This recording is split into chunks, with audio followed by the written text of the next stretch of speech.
And we are back with the GSMC Wrestling Laureate podcast brought to you by the GSMC Sports Network. I'm your host, Eric Rodriguez, here every Monday through Friday, 8 p.m. Pacific time on the GSMC Sports Network, here to talk about everything in terms of professional wrestling, all the action inside and out. We also talk about backstage news drama, superstar inactivity statuses, injury updates. We also talk about, contract negotiations, extensions, new signings from promotions from WWE to AEW, Ring of Honor to TNA, New Japan Professional Wrestling to the CMLL, GCW, also to the NWA. If it makes major news headlines in the world of wrestling, we talk about it here on the show, 1,010%. So thank you for tuning in. Sorry, excuse me. I ate dinner before I started this podcast, so excuse the burps. I'm just kidding. Kind of reflect on what we talked about real quick. We talked about our WWE Monday Night Raw review, our WWE NXT preview. We talked about WWE content leaving Hulu, and now we're going to talk about some wrestlers with some short title runs. All right, let's make it happen.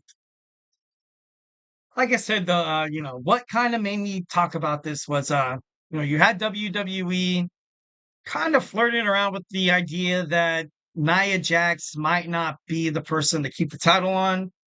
I ultimately disagree with that. I feel like she's been within the company for so damn long that she deserves a title reign. You know, um, she's been committed.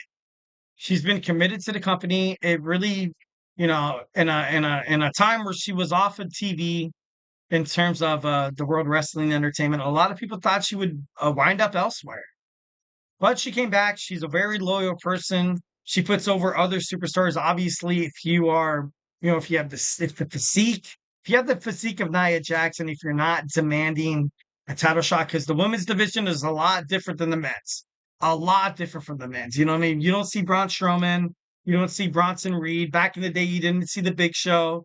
Viscera, you didn't see, Gene Snitsky come up and they were like, you know what? I'm big, I'm huge, I'm bad. My physicality is impeccable. Give me a title run. Give me a title run. I'm gonna leave. I'm gonna leave. Simple as that. Nia Jax didn't do that. She didn't do that. She stayed, she stays very loyal. So I hope this second title run isn't going to end abruptly, much like her first one kind of did. So obviously, I hope the best for her. I feel like she's going to be amazing. So let's go ahead and talk about these wrestlers with some short title runs. WWE has had some interesting choices, especially during the Vince McMahon era.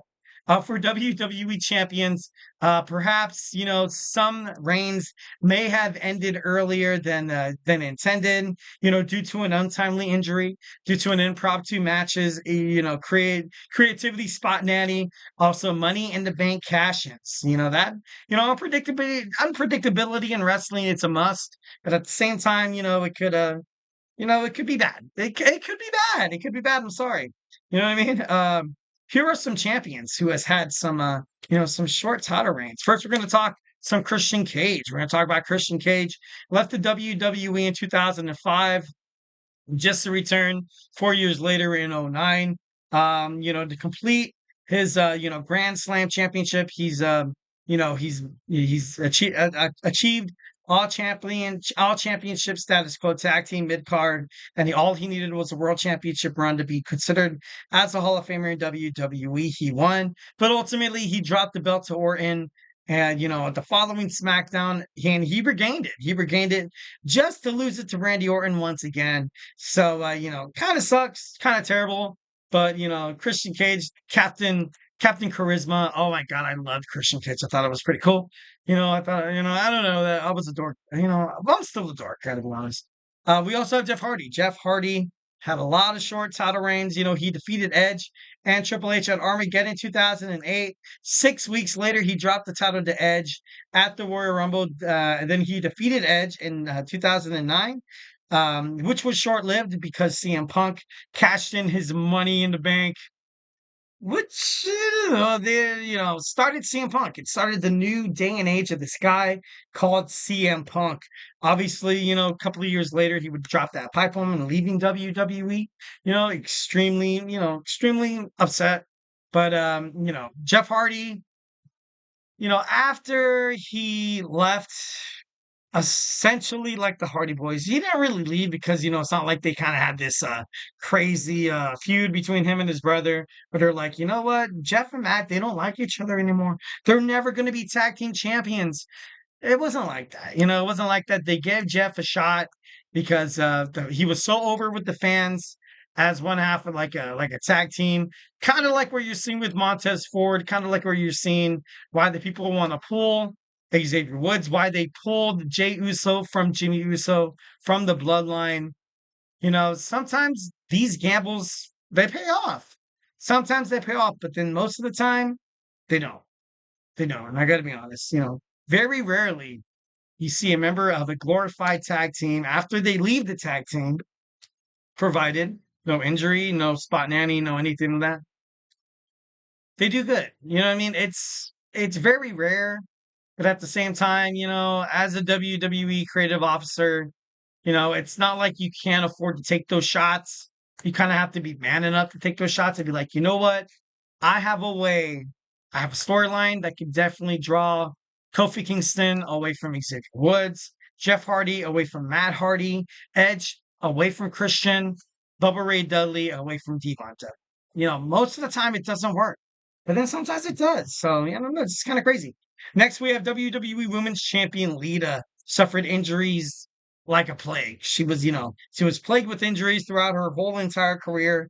Kind of sucks because I feel like she could have been, well, she was great. It's not like she wasn't. She could have been much greater. I got to believe 1,010%. She broke her neck in 2002 in a match against Trish Stratus. But she did beat her in the main event on Monday Night Raw to win the championship. Only to drop the championship to Trish back in New Year's Revolution in 2005. Next, we got Rey Mysterio. Rey Mysterio was the WWE champion in under 2 hours. It was crazy. John Cena invokes his rematch clause against Rey Mysterio, which sucked. Once again, like what I love to talk about in WWE, the way they've kind of handled these, Rey Mysterio's career, like he is a smaller superstar. If you're too small or if you're too big in the world of professional wrestling, you're going to get some interesting bookings. I got to be honest, because at the time, people are like, you know what? I don't really know what to do with this guy. Rey Mysterio was super over in terms of WWE, but I don't know, under 2 hours. That's insane. That's insane. Next, we have Edge. Edge, the WWE Hall of Famer, and an 11-time World Heavyweight Champion, 4-time WWE Championship reigns. He had 3 reigns, which lasted 21 days as WWE Champion. Excuse me. He had 1 reign that lasted 72 days. Not bad, not bad. 72-day reign, and that's it. And that's it for the Rated R Superstar. The WWE Championship wasn't really his style. A lot of people believe that people who have the WWE Championship is like the face of WWE. Why the World Heavyweight Champion is kind of like, kind of like the side person, I guess you can believe it or not. But ultimately, Edge was a better World Heavyweight Champion. And, gotta respect that. Gotta respect that. Next, we got Sasha Banks. Sasha Banks had a short. She had, short WWE Raw Women's Championship title reigns. Her first title defense every single time. She always lost. Kind of crazy. She had 2 reigns, which lasted 26 days. 1 reign that lasted 27 days. 1 reign that lasted 19. And 1 title reign that lasted 8 days. Losing, at the first chance you get, first person trying to attack, trying to get your title, and it just kind of sucks. It's terrible. Obviously, not really much to say about this, but maybe a reason why she left WWE to begin with. Next, we have Dave Batista, former Evolution member. The WWE Championship reigns were kind of, underwhelming as opposed to his World Heavyweight titleship reigns. He suffered a bicep injury, forcing him to relinquish the title. Once when he held the title again for a measly 5 weeks before dropping it to John Cena So once again, a lot of just dropping it, picking it up, dropping it. He was better as a world heavyweight champion to begin with. So I can't really, when in terms of, I don't think this is a blemish on Dave Batista's career in WWE. I feel like ultimately all in all it was very, very good. But as a WWE champion, it just never really happened. It just never really happened.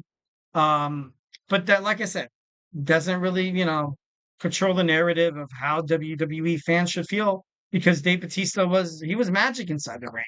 In 2005 to 2007 or 8, he was like he was the face of SmackDown.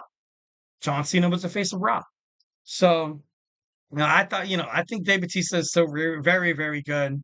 Kind of crazy to see him leave professional wrestling so fast, but obviously, he started his MMA career, didn't really work out, never really made his way back to WWE.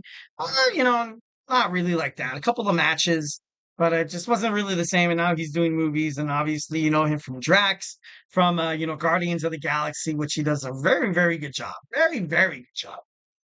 And lastly, going to keep this brief, but WWE Hall of Famer with a short title run. You got to think of Mankind.